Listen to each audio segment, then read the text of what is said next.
सांगणार मंत्रिपदाचा आपला पदभार घेतलेला आहे तुम्ही.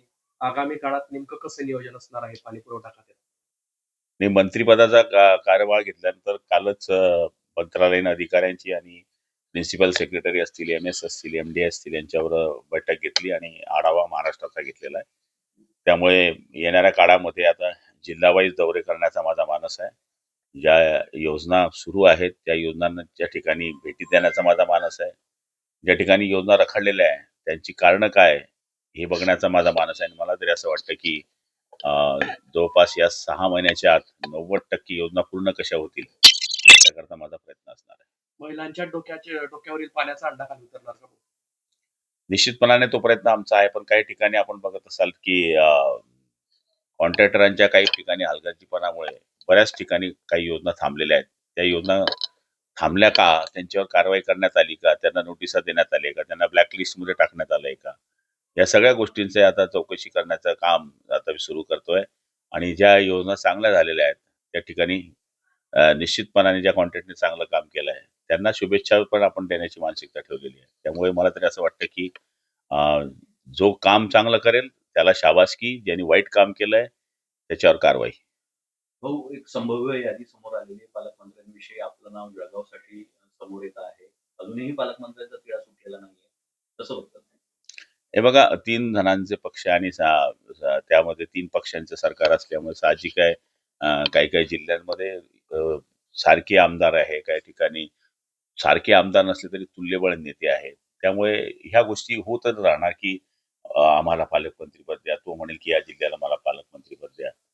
पण तिघही नेते समजदार आहे. ते निश्चितपणाने त्या 2, 4, 5 जिल्ह्यामध्ये काही जो असेल त्याच्यावर तोडगा काढतील आणि मला तरी वाटतं 2 दिवसाच्या आत पालकमंत्र्यांची यादी डिक्लेअर होईल. भाऊ, जिल्हा परिषदमध्ये बनावट औषधी खरेदी केल्या गेल्याचा दाखला आहे.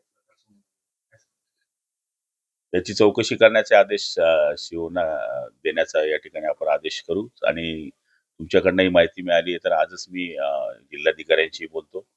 सगळ्या गोष्टी खपवल्या जातील, पण औषधीमध्ये जर असा घोटाळा होत असेल तर तुम्ही किती लोकांच्या जीवाशी खेळता याचाही आपल्याला विचार करण्याची गरज आहे. आणि जो कोणी असेल त्याच्यावर कडक कारवाई कशी करता येईल याचा 100% आदेश कलेक्टरना देऊ. जळगाव जिल्ह्यामध्ये 4,000 वीज बिलं वितरित करण्यात आली आहे. त्यावर मुख्यमंत्री अजूनही उद्धव ठाकरेच आहे. ठीक आहे, काही तांत्रिक चुका असतील, पण ही चूक सुद्धा फार गांभीर्याने घेतली पाहिजे. आणि ज्या गोष्टीला आता 3 वर्ष होऊन गेले त्यांचंच नाव येत असेल तर मग परमेश्वर त्यांचं भलं करू. भाऊ, जर तुम्ही बघितलं तर एकीकडे पंतप्रधान नरेंद्र मोदी हे डिजिटल इंडिया करण्याच्या प्रयत्नात आहेत. दुसरीकडे जर बघितलं तर जिल्हा परिषदेच्या शाळा असतील, महापालिकेच्या शाळा असतील, शासकीय शाळा असतील, यामध्ये संगणक कक्ष आहेत, तर काही ठिकाणी इंटरनेट नाहीये आणि काही ठिकाणी मुलं हे जे संगणक कक्ष आहेत संगणकापासून शिक्षणापासून वंचित असल्याचं दिसतंय. हे बघा, आता सगळीकडेच डिजिटल करण्याचा मानस देशाभरामध्ये आहे. आपण बघतो की ग्रामीण भागामध्ये आता वाकटुकीसारखं माझं छोटंसं गाव आहे, ज्या गावाचं मतदान 500च्या आसपास असेल, तिथे सुद्धा डिजिटल शाळा आहे, डिजिटल मुलांना शिकवलं जात आहे, टॅब दिले जात आहे. तर मला तरी असं वाटतं की ह्या गोष्टीला गांभीर्याने घेण्याची गरज आहे आणि ट्रेनिंग खालपासून तर वरपर्यंत देण्याची अत्यावश्यक गरज आहे. तिथे जिल्हा परिषदच्या शिक्षकांचा विषय असेल किंवा इतर विषय असेल तर निश्चितपणाने आपल्या सूचनेचा आम्ही आदर करू आणि सुधारणा करण्याचा प्रयत्न करू. बीड प्रकरणातील मुख्य आरोपीला अटक करण्यात आलेली आहे. कारवाई पोलीस त्यांच्या पद्धतीने करते आहे आणि मला तरी असं वाटतं की आता सगळ्यांनी या गोष्टीवर संयम पाळला पाहिजे आणि जो आरोपी असेल त्याला शिक्षा कशी होईल याच्याकडे लक्ष दिलं पाहिजे, असं माझं स्वतःचं व्यक्तिगत मत आहे.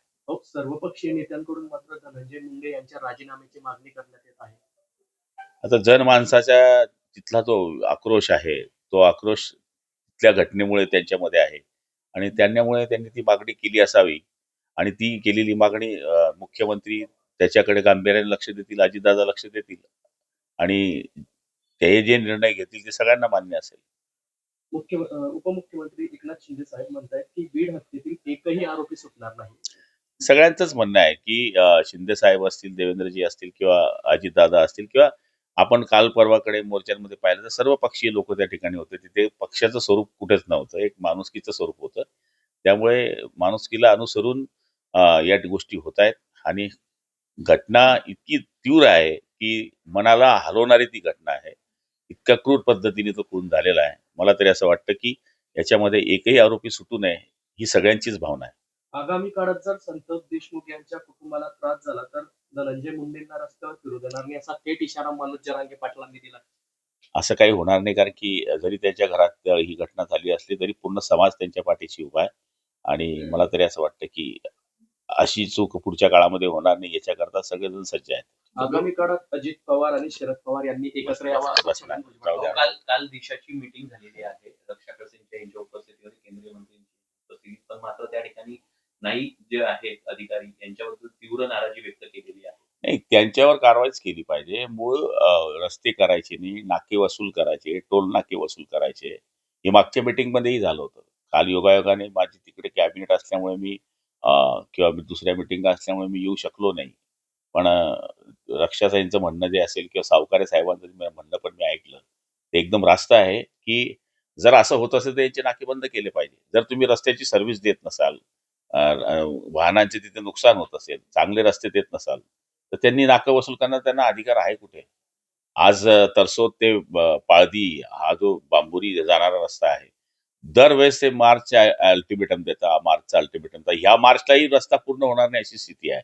मग सावकारांचं म्हणणं काय चुकीचं आहे? शेवटी मंत्री होण्याच्या पहिले ते एक नागरिक आहे आणि रोज त्या रस्त्याने ते वापरतात. आपणही त्या रस्त्याने वापरतो, रक्षाताई त्या रस्त्याने वापरतात. आणि मला तरी असं वाटतं की सावकारांनी तो सज्जड दम दिलेला आहे, त्याला माझा सुद्धा पाठिंबा असणार आहे की टोल नाकं जोपर्यंत रस्ता क्लिअर होत नाही वसूल करू नये. खूप शेवटचा प्रश्न, गुलाबराव देवकर यांनी भाजपमध्ये प्रवेश करावा किंवा नाही करावा या संदर्भात जे निर्णय आहेत ते गिरीश महाजनच घेतील असं रक्षाताई आणि संजय सावकर यांनी म्हटलं. नाही, कोणत्याही पक्षामध्ये गेले तर त्यांचे जे ॲटम बॉम्ब आहे ते माझ्याकडे सगळे रेडी आहे. म्हणजे यांना घेऊन कोणत्याही पक्षाने आपल्या अंगावर शिंतोड उडवू नयेत.